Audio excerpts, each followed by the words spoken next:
Bonjour à toutes et tous. Alors aujourd'hui, on va parler de qu'est-ce qu'un problème en psychiatrie. Alors on va d'abord s'intéresser à l'échelle des frontières mouvantes, où sont-elles, ensuite à une science des symptômes et puis une science des problèmes.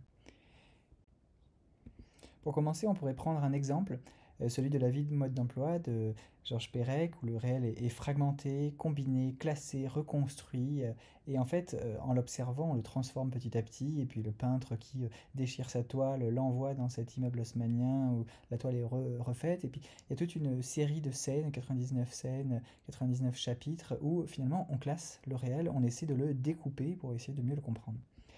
Donc au niveau scientifique, il y a d'abord des frontières dans les communautés scientifiques. On va dire que c'est le plus bas étage de l'immeuble de Georges Perec. Et donc par exemple, on a des cultures épistémiques, de la même manière qu'il y a des cultures dans le monde, il y a des cultures dans la manière de gérer le savoir en pratique. Eh bien, il s'agit des différentes pratiques, objets, instruments, interactions sociales, manière d'interagir, manière de discuter, vocabulaire bien sûr, qui influencent une culture ou une autre au niveau scientifique.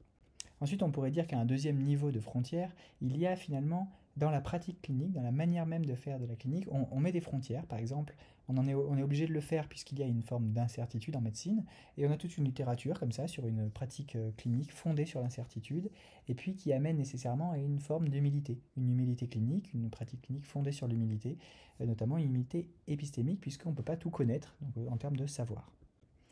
Et puis, quand on arrive au troisième étage, on pourrait dire qu'il y a une frontière, non pas dans la communauté médicale, non pas dans la relation qu'on peut avoir en face à face, mais directement dans la catégorie elle-même. Donc quand on regarde comment sont structurées les catégories, on peut par exemple imaginer qu'il y a des prototypes. Le prototype de l'oiseau ressemble plus à l'image de gauche et un peu moins au pingouin de droite.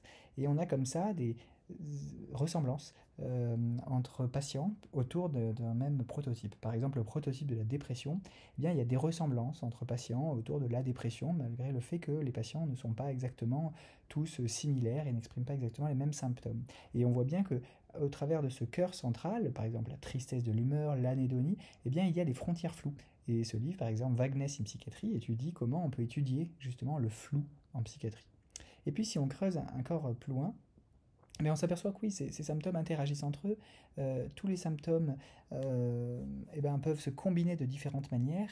Et on voit par exemple dans le titre de cet article, dans le carré à gauche, qu'il y a 10 millions de manières d'avoir un trouble psychiatrique si on combine différemment les différents critères des DSM.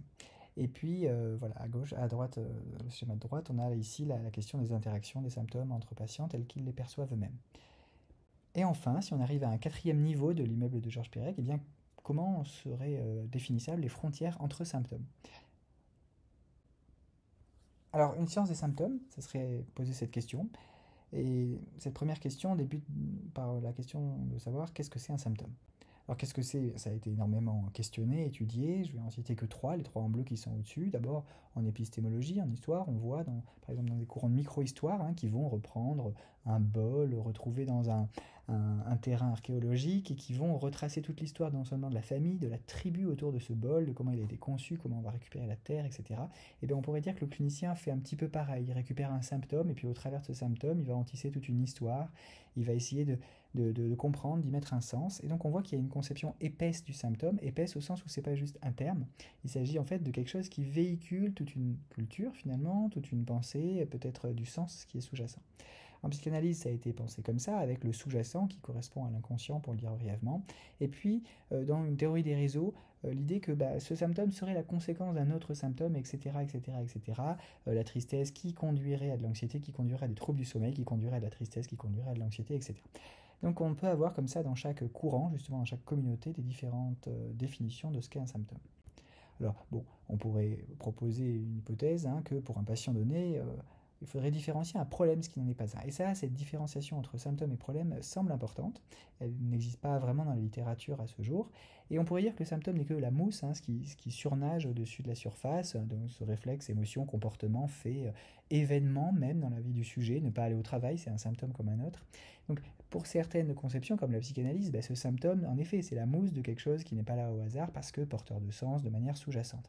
Dans d'autres conceptions, eh bien, voilà, la question des réseaux montre que c'est la conséquence d'un ensemble d'autres réseaux et donc d'un réseau d'autres symptômes et donc d'un réseau figé de symptômes en interaction. Et donc voilà, c'est qu'est-ce que c'est ce problème qui est face à nous et qui cause souffrance aux patients au final. Alors ce qu'on pourrait caractériser comme un symptôme, au sens large, hein, c'est d'abord l'étiquetage de type variable par un clinicien. C'est-à-dire, j'entends que mon petit chat ne va pas bien et va peut-être décéder, et j'appelle ça tristesse. C'est vraiment un étiquetage d'un terme, d'une phrase qui sert à la mesure, une mesure très implicite, très cognitive, hein, c'est pas toujours psychométrique, mais c'est tout de même une variabilisation. Et puis ensuite, c'est une description. Donc un mot, une phrase, donc c'est ça, cette question du petit chat, c'est la description qui est fournie, teintée culturellement par la société et par un sujet en particulier. Mais au fond, il y a quelque chose qui fait problème au patient, et donc voilà, quand on dit bah, il y a une humeur dépressive, la variable, qui est décrite par un patient comme je déteste les gens, pourtant il n'y a pas vraiment de rapport direct, mais finalement dans un ensemble ça a du sens. Et en fait, c'est que cette phrase révèle quelque chose qui a, alors sous-jacent, c'est toujours justement problématique, mais c'est ce problème. Qu'est-ce que c'est un problème? Et donc voilà, ça nécessite d'aller vers une science des problèmes. Et on pourrait dire qu'une approche structurelle pour aller vers cette science des problèmes, ça serait qu'un élément ne peut être compris qu'en s'intéressant à un ensemble. Un élément, c'est cette mousse, hein, par exemple une émotion, un comportement, même une fonction très instinctuelle. Et donc il faut s'intéresser aux interactions entre les autres éléments.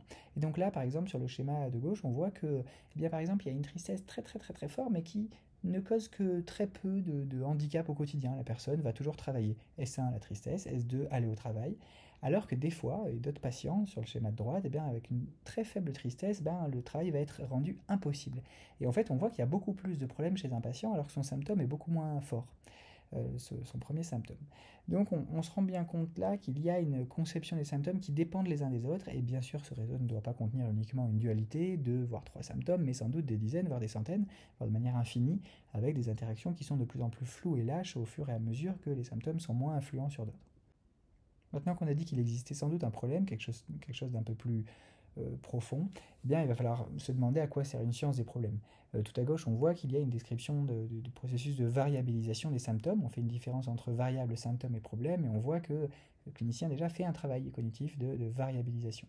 Ensuite, on voit que quand on s'intéresse au réseau, il y a des réseaux de symptômes, oui, qui sont finalement les termes du patient, des réseaux de variables, c'est comme ça qu'on devrait les appeler tels qu'ils sont dans la littérature scientifique, et puis une théorie des réseaux de problèmes qui est un peu plus problématique justement, notamment par l'identification de ce qui pourrait faire le mieux problème pour un patient donné, avec des enjeux bien sûr de médicalisation, puisque on le voit avec cet exemple, hein, c'est pas toujours l'intensité du symptôme qui fait le problème, et médicaliser un symptôme intense n'est pas toujours nécessaire, c'est sans doute médicaliser un problème qui paraît le plus judicieux. Voilà, merci pour votre attention.